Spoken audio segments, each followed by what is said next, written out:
Hello, welcome back to my podcast Kaya. Ini podcast yang kedua.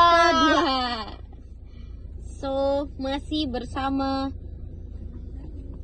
Orang ketiga, orang yang Balkis. sama.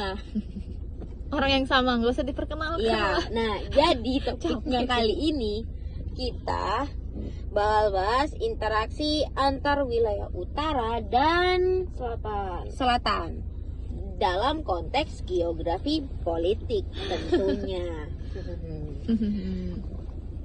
Ini kayaknya udah pada lupa aku nggak sih?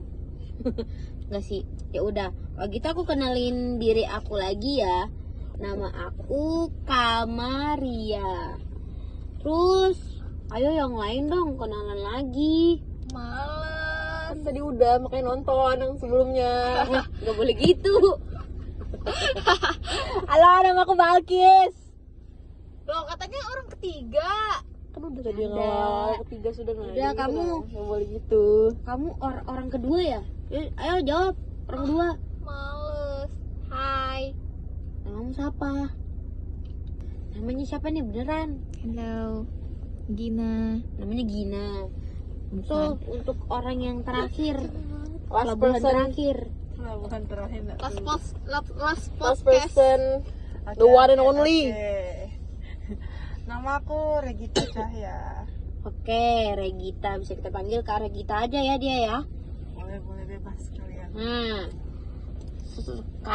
karena kita mau bahas ini, seperti podcast yang sebelumnya, kita mau bahas interaksi antar wilayah utara dan selatan dalam konteks geografi politik ini.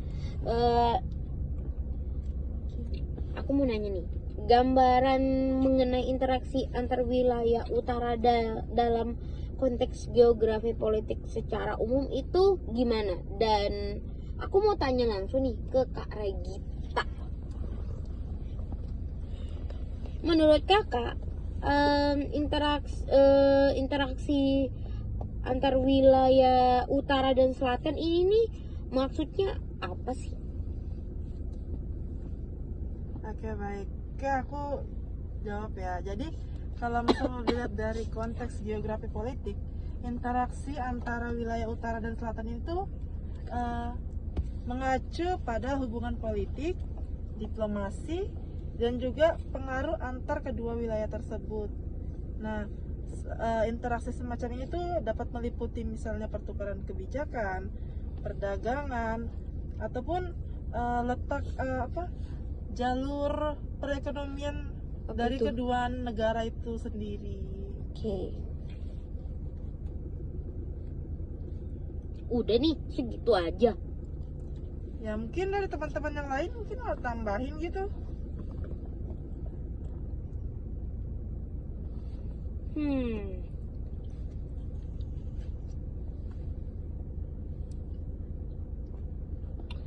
Oh gitu ya.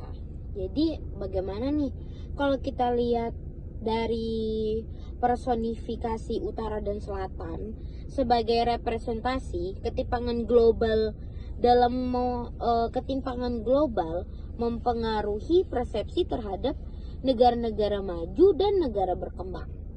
Kalian pada tahu kan personifikasi itu apa? Atau mungkin ada yang belum tahu nih? Apa Jadi itu? dong, personifikasi utara selatan itu tuh apa sih? Jadi personifikasi utara selatan itu tuh kayak ketimpangan global mempengaruhi persepsi negara maju dan berkembang. Jadi negara utara ini itu tuh dianggap maju dan kaya oleh teknologi. Sementara kalau dibandingkan dengan negara yang di selatan, itu tuh digambarin kayak negara miskin dan masih berkembang. Negara terpinggirkan lah ya. Iya, Jangan benar. Itu. Nah, aku mau nambahin sih mungkin tadi yang Balkis ya. Karena tadi ada perbedaan dan perbandingan antara negara maju dan negara yang negara yang sedang berkembang.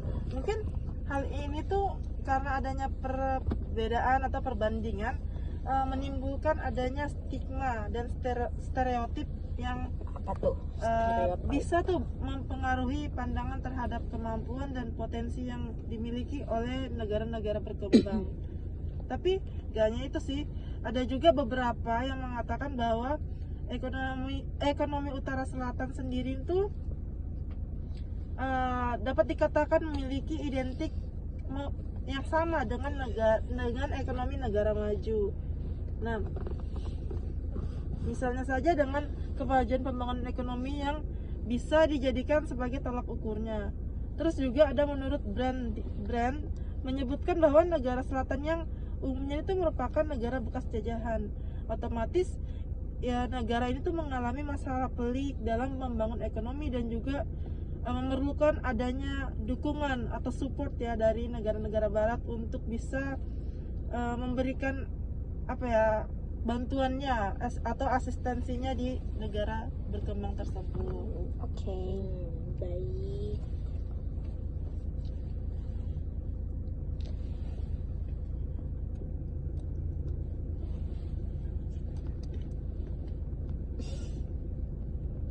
Ini kan Apa nih? Wait. Tadi Kak Regita bahas siapa tadi? Gambaran umum mengenai interaksinya dan juga mungkin hubungannya ya negara interaksi wilayah utara dan selatan. Nah,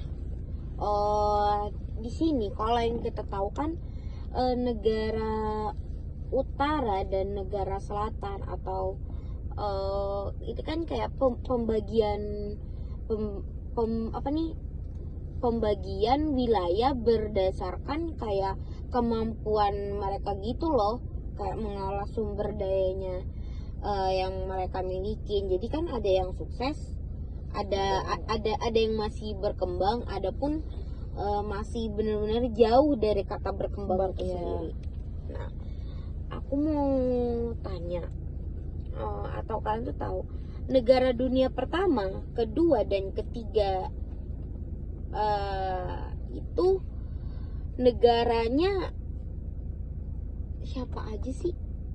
Mulai dari negara yang katanya tuh negara dunia pertama ataupun negara dunia kedua dan negara dunia ketiga. Kayaknya kita pernah deh belajar ini sebelumnya di materi. Apa itu ya? Saya mungkin sedikit lupa. Jadi mungkin terjawab. Negara dunia pertama itu negara yang bersekutu dengan Amerika Serikat dan juga Inggris. Terus negara dunia kedua itu negara yang bersekutu dengan Uni Soviet atau yang berideologi komunis. Terus negara dunia ketiga itu negara yang tidak mendukung Amerika Serikat maupun Uni Soviet. Mungkin ini kalau dilihat dari geopolitiknya ya, masih masa selama perang dingin, Iya, sehingga betul. itu tuh membagi negara-negara berdasarkan ideologi politik dan tingkat perekonomiannya mereka masing-masing. Betul. Terus interaksi wilayah utara dan selatannya itu seperti apa? Mungkin dalam konteks geografi politiknya, interaksi antar wilayah utara dan selatan ini mengacu pada hubungan politik dan diplomasi. Tapi kayaknya ini udah nggak sih dijelasin tadi? Ya udah tadi dijelasin. Itu udah masuk tadi penjelasan gambaran umumnya. Dan udah secara rinci rincikan pembahasan selanjutnya. Baiklah, karena saya mungkin ada salah sedikit. Gak apa-apa, Nah. manusia tempatnya salah. Terus menurut kalian bedanya wilayah utara dan selatan dalam kekuatan politik dan ekonominya itu bagaimana? Perbedaannya mereka?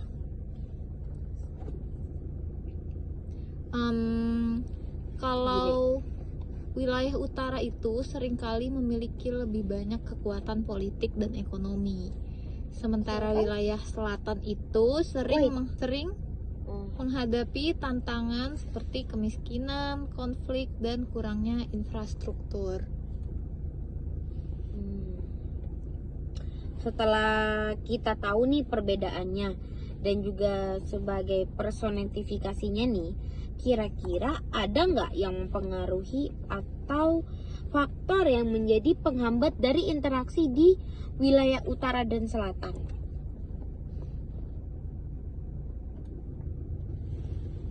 Ada nggak? Ayo Belkis yuk. Interaksi wilayah utara selatan itu tuh sering dipengaruhi oleh kebijakan perdagangan, bantuan pembangunan, dan investasi asing. Tapi seringkali hubungan ini nih dipenuhi dengan ketegangan karena perbedaan kepentingan dan pandangan politik. Selain itu, ada isu-isu seperti migrasi, lingkungan, dan hak asasi manusia. Itu tuh juga memainkan peran penting dalam interaksi antara wilayah utara dan selatan. Cara dua wilayah ini tuh bekerja sama untuk menangani tantangan global ini bisa menjadi indikator seberapa baik hubungan mereka. Ya, tapi nggak semua interaksi antara wilayah utara dan selatan bersifat negatif. Ada juga contoh kerjasama yang berhasil, seperti proyek pembangunan bersama, pertukaran budaya, dan kerjasama dalam penanggulangan bencana alam. Itu sih. Terus kesimpulannya dari interaksi dari wilayah utara dan selatan dalam konteks geografi politik ini sangat kompleks ya, terus penuh sama tantangan juga. Terus karena adanya kerjasama yang tepat dan saling menghargai mungkin adanya perbedaan dari kedua wilayah, ini bisa menciptakan hubungan yang saling menguntungkan dan berkelanjutan. Nah, negara-negara berkembang di sini juga berperan dalam hubungan utara dan selatan dan pengaruhnya mungkin ya dalam politik iklim global. Terus mungkin ada yang bisa lanjutin penjelasannya aku tuh gimana sih?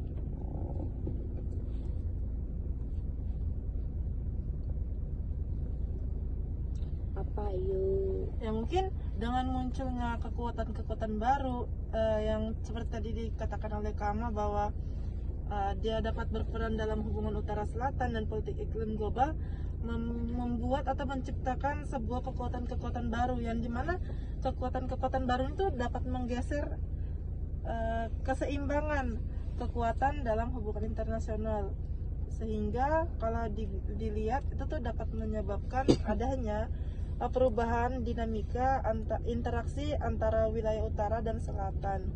Nah, kekuatan-kekuatan baru ini tuh dapat menantang atau mengubah tatanan yang ada dan juga bisa menciptakan sebuah peluang baru untuk kerjasama dan terjadinya konflik. Jadi dia tuh ada dua sisi, antara sisi positif dan sisi negatif. Di mana sisi positifnya itu bisa kita lihat